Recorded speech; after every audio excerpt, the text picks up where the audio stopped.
सुषमा संदर्भात स्टेटमेंट तुम्ही नेमकं काय केलं होतं आणि त्या शिवसेनेमध्ये येण्यासाठी इच्छुक होत्या का? नेमकं काय वस्तुस्थिती? सुषमाताई अंधारेंनी परवा माझ्या संदर्भामध्ये एक वक्तव्य केलं की शिंदे साहेबांच्या आणि माझ्या संबंधांबद्दल. त्याच्यावर मी असं सांगितलं की सुषमाताई अंधारे हे दिल्लीला नरेश म्हस्केंना का भेटला याचा त्यांनी खुलासा करावा, आणि त्याचा त्यांनी खुलासा केलेला आहे. पण मी बोललेलो माझ्या बाबतीतली बातमी खोटी आहे आणि त्या भेटल्या आहे त्यांनीच खरं म्हणून सांगितलेलं आहे. ते कशासाठी भेटल्या का भेटल्या मला माहीत नाही. माझ्यासाठी सुषमा अंधारे ताईंचा विषय संपलेला आहे. माझ्या निष्ठेचं प्रमाणपत्र द्यायची कोणालाही आवश्यकता नाही, परंतु त्या माझ्या एक महिला भगिनी आहेत. माझा त्यांच्याबद्दलचा जो विषय आहे तो संपलेला आहे. त्यांनी किती आता पोस्ट टाकल्या तरी मला काही फरक पडत नाही. मला त्यांच्याबद्दल आदर आहे.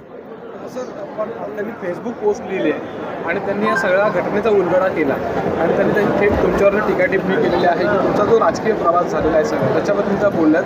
आणि त्या असं म्हणाल्या की उदय भाऊ, आता तुम्ही उपमुख्यमंत्रीपदाची शपथ जेव्हा घेणार आहात त्या दिवशी आम्हाला बोलवा, आम्ही येऊ. किंवा मी असं सांगितलं की माझ्यासाठी सुषमा अंधारे ताई हा विषय टीका टिप्पणीचा संपलेला आहे.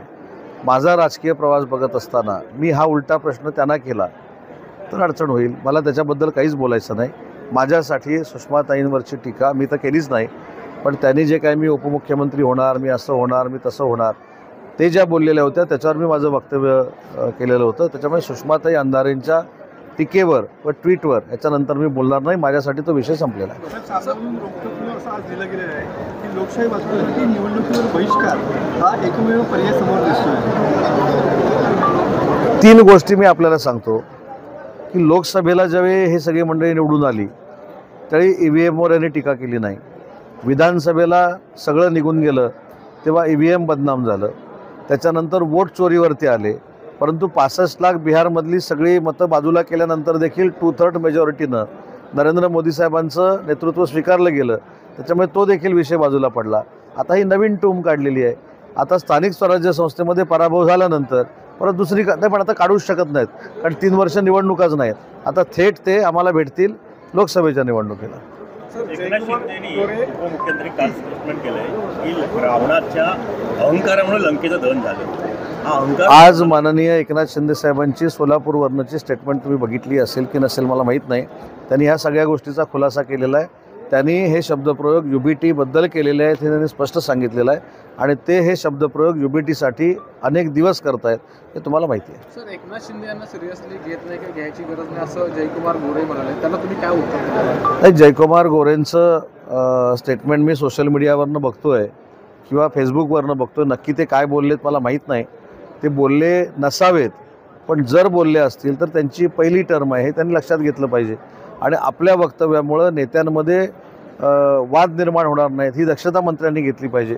त्याच्यामुळं जयकुमार गोरे साहेब बोलले असतील असं मला वाटत नाही, पण जर बोलले असतील तर एवढ्या मोठ्या नेतृत्वावर बोलण्यासाठी जयकुमार गोरे हे पात्र आहेत का हा देखील विचार केला पाहिजे. त्याच्यामुळे माझे ते मित्र आहेत.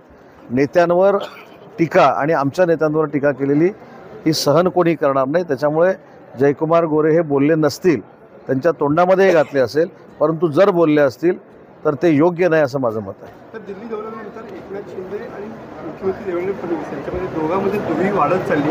काल एका कार्यक्रमात सुद्धा दोघं एकमेकांशी बोलले नाही तसं स्पष्ट दिसलं. नेमकं काय वाटतं तुम्हाला? नाही, मला आपल्याबद्दल देखील फार कमाल वाटते. आत्ता मी बघत असताना काल 15 मिनटं दिलखुलास गप्पा देवेंद्रजींनी आणि शिंदे साहेबांनी मारल्या ही देखील बातमी प्रसिद्ध झालेली आहे.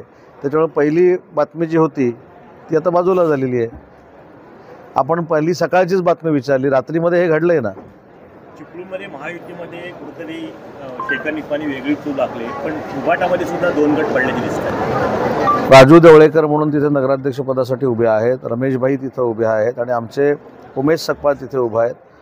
मी जास्त काही बोलत नाही, परंतु उमेश सकपाळ यांचा भाजपा शिवसेना म्हणून युतीचा उमेदवार म्हणून विजय नक्की आहे.